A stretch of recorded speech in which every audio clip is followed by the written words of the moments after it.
Hello and welcome to Let's Go Racing. I'm Dani Gibson here with Dick Jerardi. We have a great episode today recapping the Preakness. It's a $2 million race. It was held at Laurel Park this year. They are doing renovations at Pimlico. It was a new look for the Preakness, but it was a great race. It really was a great race, Danny. They limited the crowd to 4,800, but look, there's 4 great betting days annually, the 3 Triple Crown races and Breeders' Cup Saturday. The card, the Preakness, did not disappoint. 108 million bet on the card, 62 million on the Preakness, and the race itself. I'm not sure anybody would have had the exacta here going in. It wasn't the easiest thing in the world. No. It was a wide open race. I mean, the favorite was Taj Mahal, the local horse who was undefeated. It was just a hard race to really see. Yeah, and 14 horses. They got a lot in the starting gate. We did have a couple coming off running in the Kentucky Derby just 2 weeks before. Ocelli, Incredible, Robusta, but everybody was rooting for Taj Mahal, the favorite, because it was the hometown connections. Sure. Brittany Russell, the trainer, with her husband, Sheldon Russell. And Incredible was second choice for Riley Mott. Yeah, Taj Mahal had the rail. You know they were going to go. And there were just so many mystery horses in here. You just didn't know. And there was one horse in here, and you could just see him prominently in a minute. It was a really good 2-year-old who just hadn't got back to that form. And you're thinking, is he going to get back? Well, maybe this is the day. Taj Mahal taken on by Napoleon Solo. And now the two of them are right together, and Napoleon Solo has taken the lead on the outside as they come to the top of the stretch. 3/4 up in 1:12.08 seconds, and they're into the stretch. And Paco Lopez and Napoleon Solo have the lead. Iron Honor makes his run on the outside. Chip Huncho is third. Giving way is Taj Mahal. Here's Iron Honor trying to come and get Napoleon Solo. These two to the final furlong. Napoleon Solo still there. Iron Honor on the outside cannot get him. Napoleon Solo and Paco Lopez have won the Preakness. And of course, we were talking about Napoleon Solo. He gets the win for Gold Square. Chad Summers is the trainer. We've seen Chad a lot run horses right here at Parx, but the jockey is Paco Lopez, and we know Paco very well as he rides here Mondays, Tuesdays, and Wednesdays. He was the second leading rider at Parx in 2025, and Paco, of course, a regular, and of course he was right back here on Monday riding the Parx card. But what was great about this is the training job that Chad did here. This was a really good 2-year-old in the Champagne last year. He got a 95 fire. That told you something. But he had one thing go wrong after another. They wanted to get to the Derby. They couldn't get there. And man, did he ever ride for the Preakness. And if you saw the works at Belmont Park, that was telling you something. He was very good, deserved winner. For the people that don't know, you're thinking, where does this name come from? Danny, you're too young for this. Bruce and I are old enough to remember, but there was a 1960s spy show called The Man from U.N.C.L.E., starring Robert Vaughn, and his name on the show was, yes, in fact, Napoleon Solo, and Al Gold, the owner, is of that era. That's where the name came from. And Paco, after he wins the race, he rides the next race, maiden special for and then he went to dinner, and then he drove back to the Jersey Shore where he rode 7 at Monmouth on Sunday, won 4, and he was right back here on Monday, and I caught up with him after the first race. Paco, did you have any time to celebrate? You're right back riding the next day after the Preakness. Yeah. No, I have opportunity after the race. It was good, and then well done when you passing the wire first. Everybody happy. You were pretty cool during the race. Did you know what you had the whole time? You felt pretty confident? Well, I don't know. It's hard to say that very early, but I know one thing. In the beginning, the first, second quarter, I was perfect position, and then I was very comfortable with my horse. You've won a Breeders' Cup Sprint, but winning the Preakness is something different. What was that moment like winning the biggest race of your life? Well, that was absolutely winning the biggest, all the history, all race, the long time ago. That was amazing, win great one, big race like that. The Preakness, did you ever think you'd even have a chance at a race like that? Well, I don't know to chance, I know, but I know I have a chance to finish 1, 2, 3. You know, when the gate is open, everything happens. And I was very confident with that horse this time. You love to ride. You will ride anywhere, anytime, like you just said. Why do you love it so much? Well, everybody have a hobby. And I really enjoy when I ride one horse. I have a bad day. When I'm on the top one horse, I forget my day. I really like, I understand the horses. Awesome. You're the best, man. We're thrilled for you. Thank you so much. Yeah, it was great to see Paco right here at Parx, and everybody was going up, fans and trainers that he rides for here and other jockeys and owners. Everybody was congratulating him, and you know what? He deserved it. He's a top rider. He's won Breeders' Cup races. This is his first Triple Crown race, so really cool for him to get that honor. And you wrote about it this week. I did. Let's Go Racing Parx.com this week was the natural to write about Paco. Danny, unless I'm mistaken, there's only two riders that rode here regularly that have ridden one Triple Crown races. Of course, the great Stuart Elliott won the Derby and the Preakness on Smarty Jones. I don't think there's anybody else that maybe I'm missing. Some riders have ridden here, but not regulars like Paco. So it's very cool to see that. Absolutely. And great training job, like we said, by Chad Summers, teamed up with Gold Square. That's Al Gold. Now, they've teamed up with other nice horses. Yes, we saw Dry Powder, win last year here. Sophia. And she ran in the Cotillion Stakes. Here's more from the Winning Connections. What was your impression when you saw Paco looking over his shoulder to see who was there? I've watched Paco for a long time. That's Paco being Paco. I mean, he rides every horse with so much confidence, whether it's a match race at Parx or a grade 1 in the Preakness. I mean, the one thing that we just talked about yesterday, we talked about today, is just ride this horse with confidence. I said he's a better horse than he rode in the Wood, I promise you that. And, you know, he had enough horse underneath him to get the job done. It's just an omen to get back here, and then this is the icing on the cake to get the victory for sure. He was awesome, Paco. What else can you say? Perfect ride. He waited right to the right time to move, and he slowed it up from the half to the 3/4 perfectly, and he just saved a lot of horse. And very impressive. Congratulations again to them, and hopefully we'll get to see them here later in the summer. Yeah, the plan is to run in the Haskell. That's Al Gold. I mean, he lived for years on the Jersey Shore. He won the race with Cyberknife, who came here for the PA Derby, and I already told Tom Lucci, the PR guy, I said, make sure Chad and Al know about this $50,000 bonus. Any trainer or owner comes with a Preakness winner, they each get $50,000 to just start in the PA Derby. So hopefully we'll see him here in September. Absolutely, with all the other top 3-year-olds running as the year goes on. All right, time to get to more stakes races from Laurel Park on the undercard. This is the Chick Lang Stakes. It's a 6-furlong sprint, $150,000. Now the favorite is Obliteration, which is a really good horse, but we're all rooting for the second choice horse. Yeah, we were concerned with Obliteration. I mean, you just knew he was really good. Steve A is awesome at these kind of races. He's won the Chick Lang over and over and over again. But yeah, we'll see Shane's Wonder, first race against Open Company. How's he going to do in stakes races? He's been against Open, but not in a stakes race, and not against a horse like this. Michael Sanchez gets the ride for Freddie V. Shane's Wonder, look for him on the lead. Shane's Wonder leading the way. Shane's Wonder top manipulator. Obliteration down to the inside, parked at the rail, just a length and a half in the front, chasing him to the second flight. And then Igniter has made a bit of progress, 3 wide around the far turn run now with 3 furlongs left to go. Then back to Full Mine is next. Then to the outside is next, trying to move up about 3 or 4 deep on the track is Magic Wallet, and trailing the field is Hollywood Import. The opening quarter went in 22 and 2/5 of a second. They race to the top of the stretch, and Shane's Wonder's asked the question after 45 and 3/2 mile, and comes to the last furlong now with a 2-length lead. Here's Obliteration on the outside. Shane's Wonder's got to dig down, is tested by Obliteration. Obliteration has grabbed Shane's Wonder to take the lead. Then Igniter third. Obliteration. Odds on and gone by 3. And Shane's Wonder with a game second place finish, but Obliteration just a little too classy. A really nice 3-year-old son of violence, and had Jose Ortiz aboard, who can do no wrong right now. Yeah, and Steve's one of the best there is at getting these 3-year-old sprinters to win. He thinks this horse is a Breeders' Cup sprint possibility. I think Shane's Wonder is a Gallant Bob possibility. Think of that on PA Derby Day. Danny, it's a little confusing about the number. We gave it a 96. You could make a case it could be as high as 101. Okay. So Shane's Wonder was, 3.5 lengths back. I think his number now is in the high 80s, but it could easily be into the 90s. I thought he ran phenomenal. Yeah. He's clearly good enough to win these kind of races. We'll see him later in the season for sure. Yeah, really good showing for Shane's Wonder taking on Open Company. All right, well, we're going to go to our first break. When we come back, it's some local racing going from here at Parx, and more from the undercard on Preakness Day.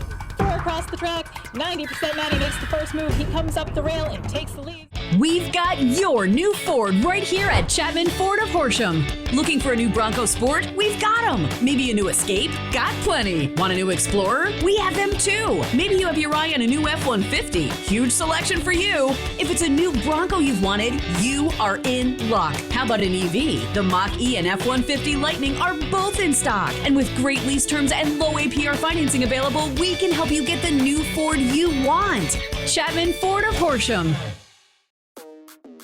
My team at BetParx Online Sportsbook and Casino has a great offer for new users. Download the BetParx app, open a new account, and get up to $50 back on your first sports bet if it doesn't win.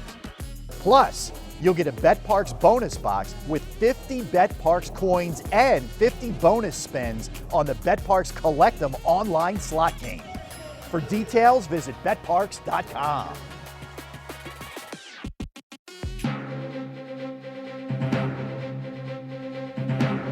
And bold endeavor, and Yedsid Hazelwood, home free for the Nest Barn. Bold endeavor, master of none. Here's a milestone moment for trainer Jamie Ness, a 27-year career, $110 million in earnings, and he just became Mr. 5,000. A lot of work goes into one win, let alone 5,000.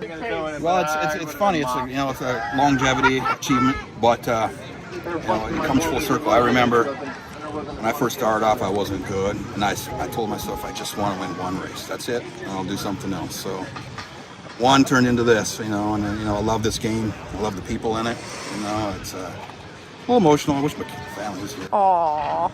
Welcome back, everyone, to Let's Go Racing, and we have another good, exciting stakes race on the undercard on Preakness Day. This is the Skip-At Stakes. Fillies and mares going 6 furlongs, $125,000 purse, and Moto is the favorite. I had an opinion on this race. I didn't like Moto. I just thought it was in against weaker competition in Texas, and I absolutely loved Kappa, Butch Reed's horse. Off her 3-year-old form, if she's going to be bigger and stronger and better at 4, she's got to be better than these horses. And unfortunately, Danny, some things happened that we were not hoping for. Check this start out for Kappa, the 3. They're off of the Skip-At Stakes. Striker has Dial very fast from the starting gate. So too Moto at the outside, and Benedetta is next, and Passage East at the back of the pack. Kappa is back there too. On the inside, Striker has Dial passing the 5-ace pole against the rail with a lead by a neck from Moto on the outside. Another 2, Benedetta will stalk in third position as they approach the far turn run. Back to Kappa, Passage East on the inside, trailing only 6 lengths on the front. Heading into the turn, quick pace, 22, 2/5 of a second for Striker has Dial leading the way. Striker has Dial a half in front of Moto. Benedetta's been waiting in the wings if good enough. Another 2 back, and it's Kappa, followed by Passage East, who's got to pick it up from the back with 2.5 furlongs left to go. Striker has Dial turns for home from Moto. Striker has Dial a length and a half, tries to kick away from Moto. Benedetta set down to the center of the track after 45 and 3/5 half mile, and on the inside, Striker has Dial determined, kicking with a little more for that last furlong 2-length lead on Benedetta second. Moto is third, and then Kappa, Passage East, the 16th left to go. Striker has Dial. Striker has Dial gets the win, and of course, unfortunately, Kappa was obliterated at the start. She stumbled, she was sandwiched. Everything that could go wrong in a sprint race went wrong, but I think we'll see a better showing of her next time. Yeah, put a line through that. Johnny V told Butch after the race, he was yelling at the starter, no, like her feet were in the wrong spot, and unfortunately the gate popped, and then she was just eliminated. So yeah, long way to go for Kappa. In fact, we'll get a lot better price next time. Better again. I like that. Now for some great local racing at Parx, we look at Tuesday's 9th race, a very competitive allowance optional claiming. If you win for that $100,000 tag, they're going to go 1 mile, $55,000 on the line, and 90% Maddie is post-time favorite, coming off his Paige McKinney victory, but he has a new jockey, Abner Adorno. He does. This is some of the best horses on the grounds. Lonesome Boys, Speedy Ness, Cadet Corps, who's not really on the grounds at Monmouth, but Paco is riding. Look out, this is a good heat. They're all chasing Speediness. He emerges with the lead. Lonesome Boy on his outside, about 1.5 lengths back. He's in second, 90% Maddie. He's third. Then it's Big Boy's Answer. Cadet Corps, Counter Spy right in between, but only about 4 or 5 off of Speediness, who leads the way. The opening quarter for this group, a moderate 23-4. Speediness leading the way. Lonesome Boy, he's in second. 90% Maddie. Counter Spy has advanced in between horses to his outside. Big Boy's Answer. Cadet Corps, now the trailer. Speediness let out a notch with a half mile to go. Lonesome Boy continues to chase in second. In third, 90% Maddie to the outside. Counter Spy. Then it's back to Cadet Corps and Big Boy's Answer. And they head around the far turn, 46-3. Speediness continuing to lead, trying to take them all the way. Lonesome Boy holds his spot in second to the inside. 90% Maddie beginning to advance on the outside. Counter Spy. Cadet Corps making up some ground. He's coming up the rail. Big Boy's Answer has dropped back last. Just like that, it is 4 across the track. 90% Maddie makes the first move. He comes up the rail and takes the lead. Speediness fights on the far outside. Counter Spy, Cadet Corps in with a chance as well. 90% Maddie with the lead on the far outside. Counter Spy, Lonesome Boy, 90% Maddie trying to put them away with 16th left. All right, 90% Maddie gets it done up the rail. And I heard Kelly Breen say to Paco, nobody comes up the rail at Parx. Well, they did today, and they got the win. Yeah, both of them came up the rail. 90% Maddie followed by Cadet Corps. They both came up there, ran 1-2. This is a great story. I mean, Glenn Bennett's had a lot of success in this game. Well, Glenn claimed this mare, Amblin Easy, in 2014 for $25,000. 90% Maddie, 90% Bryn, $1.2 million between the two of them. Nice claim, Glenn. Oh, yeah. All right, let's get to Saturday's 9th race. We had special racing here on Preakness Day. Of course, come back out on Belmont Stakes Day and join us. We'll have live racing that Saturday as well. But this was an allowance race. It was Saturday's 9th race, 6 furlongs, and the favorite Romanesque, Pewter Stable, Kate DeMasi, they bought him out of a sale. He used to be with Bob Baffert. Yeah, how about that for a trainer change? Baffert, Kate's had him last 2 times out. And both races solid. Pretty sure he's going to get to the winner's circle soon. Count the Brave throws it down early as they head on down the backstretch, chasing Count the Brave. In between horses, Romanesque, Naydude. He's making his move now. He's quickly into that second spot. Then it's Colonel Bob back into fourth to his outside, Natural Harbor. Okie Denden, Lost and Confused. Smoke Wagon, well at the back, 22-1. They head around the far turn. Count the Brave has the lead, but company comes on the outside. Naydude up to challenge Count the Brave. Romanesque has some momentum. He's in third and gaining on the top two as well. Then it's Natural Harbor, Colonel Bob, Lost and Confused, Okie Denden, Smoke Wagon at the back, Count the Brave, Game on the lead, but Naydude has some run to his outside. On the far outside, Romanesque, those three are across the track. On the far outside, Romanesque has the momentum to the inside. Count the Brave fights on, but Romanesque goes by them all. There's the 16th left. Romanesque, Naydude, Count the Brave battling for the exotics, but it is all Romanesque. Romanesque gets the win, and I talked to Abner Adorno. He said this horse is a beast. Look, he's just got a lot of class. He's a PA bred. We'll likely see him in some PA bred stakes race. They finally got his number. He's a huge horse, but he is a good closing sprinter. That was really impressive. I mean, when going away by 4 lengths. This horse was second to Barnes at the San Vicente, but who needs Bob Baffert when you got Kate DeMasi? There we go. Let's get real here. All right, time for some national racing. We go back to Laurel Park. This is on Friday. It's the Grade 2 Black-Eyed Susan Stakes for 3-year-old fillies. $300,000. A mile and 1/8 is the distance. My Miss Mo for Saffie Joseph, post-time favorite. Yeah, Saffie's having a time. He's just doing everything. This is a daughter of the great sire, Uncle Mo.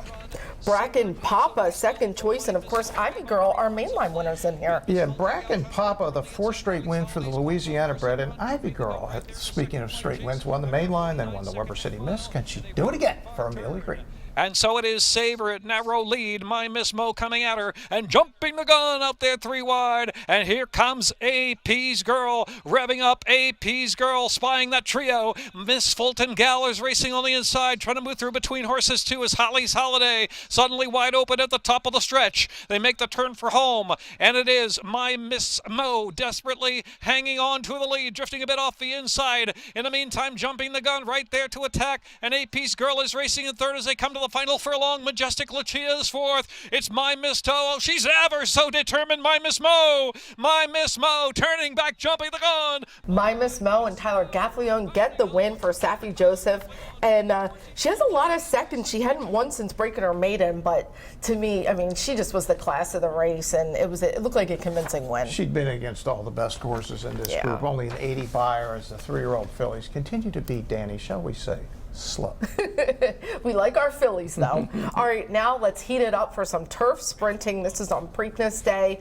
5.5 furlongs in the Jim McKay Turf Sprint, $125,000 on the line.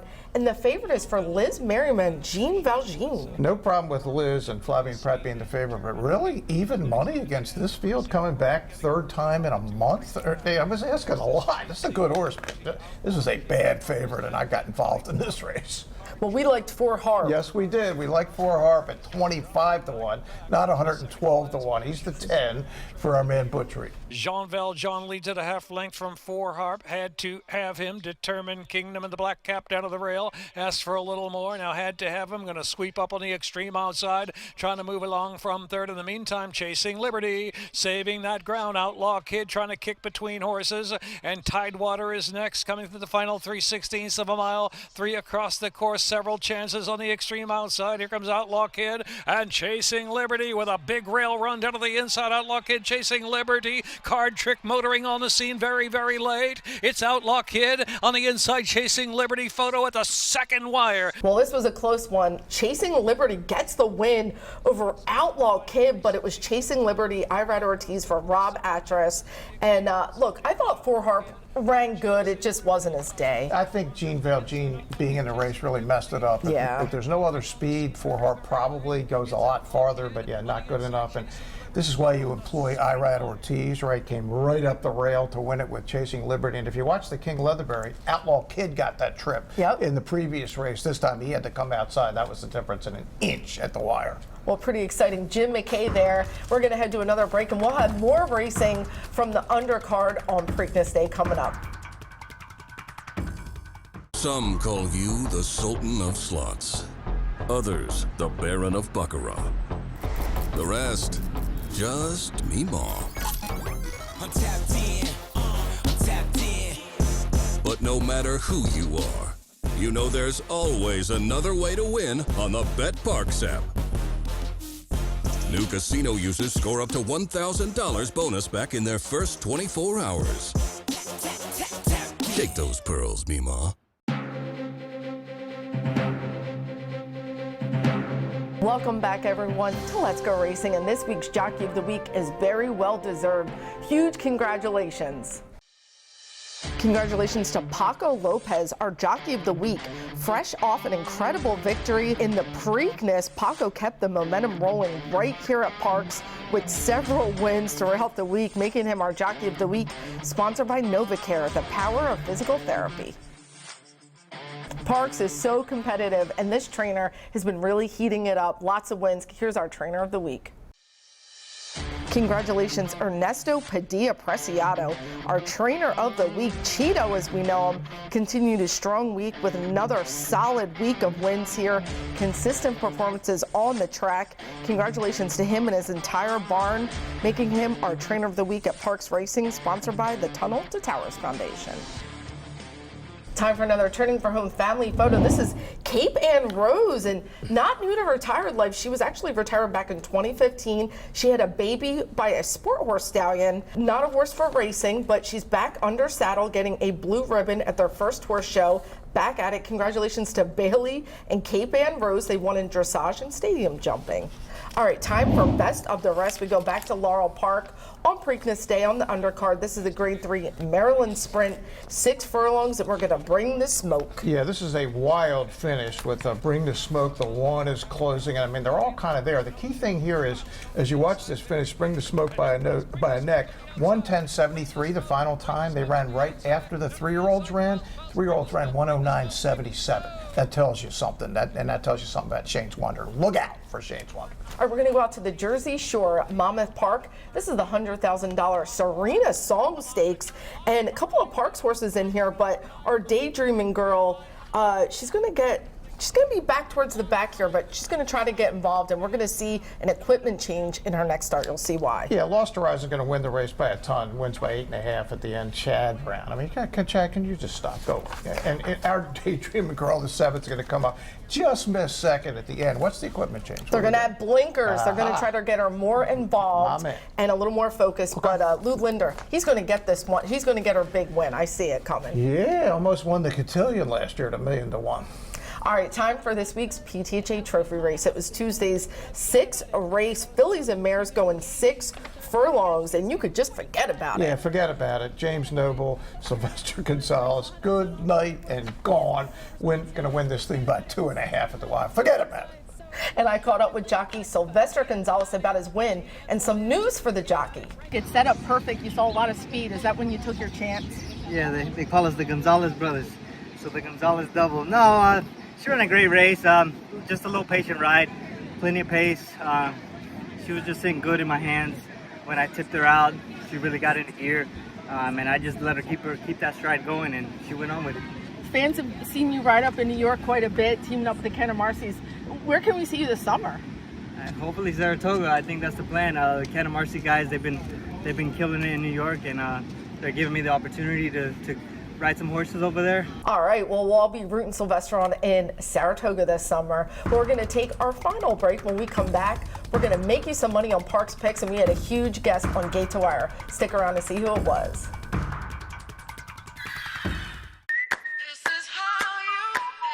This is Parx. This is how you roll, this is how it goes. This is how you pop, this is how you rock. Take a chance, do a dance, little romance. This is how you. This is how you excite, this is how you all night. 360 hit me, now we're going all in. I can feel it calling, the crowd, the light, the night, the sights, the vibe is right. This is how you. This is Parx, Pennsylvania's #1 casino experience. This is how you win. Welcome back, everyone. It's Let's Go Racing. This is Dani Gibson, and time for Eye on Racing. A little bit of a quiet weekend, but we hope everybody comes, spends their Memorial Day with us here at Parx. And what else could they watch? Santa Anita's got the Hollywood Gold Cup and the Shoemaker Grade 1. Your man Michael McCarthy will have the favorite in that race. And Belmont probables are out. We got a pretty good sense of what's going to happen. We know the Derby winner's going, Derby second, Derby fourth. So we'll get a sense. Maybe we can separate those horses a little more in the Belmont Stakes in a couple weeks. The Belmont Stakes at Saratoga. Again. How about that? All right, well, it's time for Parx picks. We're going to make you some money. And Monday's 8th race, optional claiming race, $30,000 on the line, 6.5 furlongs. So this is the key, this distance. And I'm going to go with Lasso. This is just such a consistent horse. Lou Linder really knows him. He said he just made some slight changes with his feet. He really thinks he has them dialed in. Andrew Wolfson just has that timing perfectly. So I'm hoping for some pace for Lasso to run into. Yeah, no, I think you're definitely getting some pace, and that's why I like Nate Dude in here. Speaking of consistent, 56 starts, 15, 10, and 10.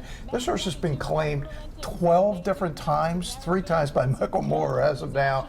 And I thought the last race, Danny, broke poorly last Saturday, kind of rushed a little bit. I think this is a better setup for Nate Dude. Here he comes, Nate Dude running by, and you and I are battling it out in the exacta, in the stretch.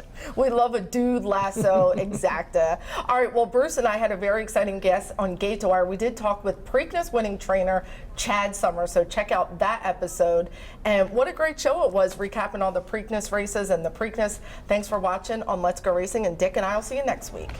Off and racing in the Bet Parx Pennsylvania Derby in a flawless beginning, and seize the Ray. He's going to seize the day in the Pennsylvania Derby. Here comes Torpedo Anna, a 16th left to go. Torpedo Anna, the Grizzly has the heart of a lion. Torpedo Anna gets the win, a narrow victory in the cotillion.